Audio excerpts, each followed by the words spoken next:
তিনিচুকীয়া ফিলবাৰীত উপস্থিত তিনিচুকীয়া জিলাৰ অভিভাৱক মন্ত্ৰী ৰঞ্জিত কুমাৰ দাস বৃহত্তৰ ফিলবাৰী অঞ্চলতে শেহতীয়া বান পৰিস্থিতিৰ বুজ লয় মন্ত্ৰী ৰঞ্জিত কুমাৰ দাসে যোৱাকালি বানপানীত পৰি অকাল মৃত্যুক সাৱটিবলগীয়া হোৱা ফিলবাৰী গাভৰুভিত্তি গাঁৱৰ নিবাসী মোহন যাদৱৰ বাসগৃহত উপস্থিত মন্ত্ৰীগৰাকী ৰাজ্যিক দুৰ্যোগ ব্যৱস্থাপনা সাহায্য পুঁজিৰ পৰা মৃত লোকজনৰ পৰিয়াললৈ 4 লাখ টকাৰ আৰ্থিক সাহায্য প্ৰদান মন্ত্ৰীগৰাকীৰ যোৱাকালি ফঙা দলঙৰ পৰা পৰি মৃত্যু হৈছিল লোকজনৰ এখন পকী দলং নিৰ্মাণ কৰাৰ প্ৰতিশ্ৰুতি মন্ত্ৰী ৰঞ্জিত কুমাৰ দাসৰ মন্ত্ৰীগৰাকীৰ বান পৰিদৰ্শন সময়ছোৱাত মন্ত্ৰীজনৰ সৈতে সংগ দিয়ে ডুমডুমা সমষ্টিৰ বিধায়ক ৰূপেশ গোৱালাকে ধৰি জিলা পৰ্যায়ৰ প্ৰশাসনিক বিষয়াসকল পানীত আমি দেখিছোঁ আমাৰ বিশেষকৈ তিনিচুকীয়া জিলাত এতিয়ালৈ 3 গৰাকী মানুহ ইতিমধ্যে নিহত হ'ল আৰু তাৰ ভিতৰত মোহন যাদৱ আমাৰ এই ফিলবাৰী অঞ্চলৰে আছিলে আৰু মোহন যাদৱৰ পিছত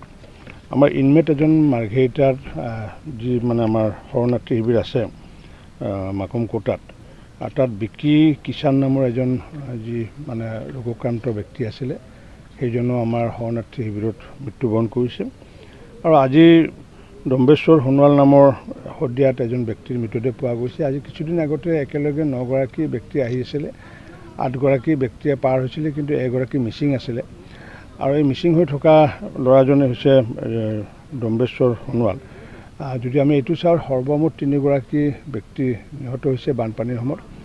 আৰু কেইবা অঞ্চলতে আমাৰ মাকুমকে হওক মাৰ্ঘেৰিটা হওক আমাৰ চাবুৱাই হওক কেইবাটাও অঞ্চল ক্ষতিগ্ৰস্ত হৈছে আৰু যাৰ কাৰণে আজি আমি পৰ্যালোচনা সভা এখনো আমি আয়োজন কৰিছোঁ উপায়ুক্তৰ কাৰ্যালয়ত আৰু আজি মুখ্যমন্ত্ৰী ডাঙৰীয়াই ইতিমধ্যে যিহেতু মোহন যাদৱৰ এতিয়াও পোষ্টমৰ্টম কৰি তেওঁৰ বডি এতিয়াও ঘৰ আহি পোৱা নাই পূৰ্বতে আমি দেখিছিলোঁ যে এইবোৰ যি এক্সগ্ৰেচিয়াৰ যিসমূহ টকা পোৱা যায় বা SDFৰ টকা পোৱা যায় কেইবা দিনৰ আবেদন নিবেদন কৰাৰ পিছত এইবোৰ টকা পাইছিলে কিন্তু এবাৰ মাননীয় মুখ্যমন্ত্ৰী ডক্টৰ হিমন্ত বিশ্ব শৰ্মা ডাঙৰীয়াৰ নেতৃত্বৰ চৰকাৰখনে ডেড বডি নাহতে আমি যে 4 লাখ টকা দিব লগা আছিলে সেইটো মই পৰিয়ালত দিলোঁ মুখ্যমন্ত্ৰী ডাঙৰীয়াই মোক আহ্বান জনাইছিলে যেহেতু মই অভিভাৱক মন্ত্ৰী আৰু মই যেহেতু ডিব্ৰুগড় তিনিচুকীয়াত পৰ্যালোচনা কৰি আছোঁ যোৱাকালিও মই ডিব্ৰুগড়ত পৰ্যালোচনা কৰিছোঁ আৰু তাত যিটো কৃত্ৰিম বানৰ যিটো আমাৰ ডিব্ৰুগড় চহৰখনৰ পানী যোৱা চেঁচা নৈ হৈ পেলাই পানী যিটো হাৰত যাব লাগে সেই হাৰত যোৱাৰ স্কোপটো নাই সেইটোৰ কাৰণে যোৱাকালি মুখ্যমন্ত্ৰী ডাঙৰীয়াৰ কথা পাতিছোঁ আৰু যোৱাকালি পৰ্যালোচনা সভা আমি কৰিছিলোঁ আৰু ইয়াতো এইখিনি আমি ঘূৰা পিছত এতিয়া মই মাৰ্ঘেৰিটালৈ যাম মাৰ্ঘেৰিটাতো তাত বহু অঞ্চল প্লাবিত হৈছে আৰু যিহেতু আমি সকলোৱে জানো যে অৰুণাচলৰ পৰা আহি পেলাই বা অতিবৃষ্টি হোৱাৰ ফলস্বৰূপে এই দুৰ্যোগ প্ৰতি বছৰে আহে গতিকে এই দুৰ্যোগৰ লগত প্ৰতি বছৰে আমি চৰকাৰৰ মুখামুখি হৈ আছোঁ জনসাধাৰণৰ মুখামুখি হৈ আছে যি 3 গৰাকী ব্যক্তি নোহোৱা হ'ল আমাৰ তিনিচুকীয়া জিলাত তাৰ কাৰণে মই তেওঁলোকৰ আত্মা চিৰশান্তি কামনা কৰিছোঁ লগতে শোকসন্তপ্ত পৰিয়ালবৰ্গক মই সাক্ষাৎ কৰিছোঁ সমবেদনা জনাই আহিছোঁ মানে ৰাইজে এইটো আমাক আহ্বান জনাইছে যিহেতু ইয়াৰ যিটো পানীৰ স্ৰোত যেতিয়া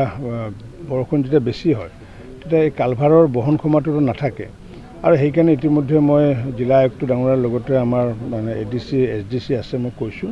আৰু লগতে আমাৰ বিধায়ক ৰূপেশ গোৱালাকো জনাইছোঁ যে আমাৰ SDFৰ জৰিয়তে হওক বা আমাৰ SOPDৰ জৰিয়তে আগন্তুক দিনত 10 বা 15 মিটাৰৰ এখন যদি দলং নিৰ্মাণ কৰি দিব পাৰোঁ নিশ্চিত ৰূপত আগন্তুক দিনত মানুহে বেছি সকাহ পাব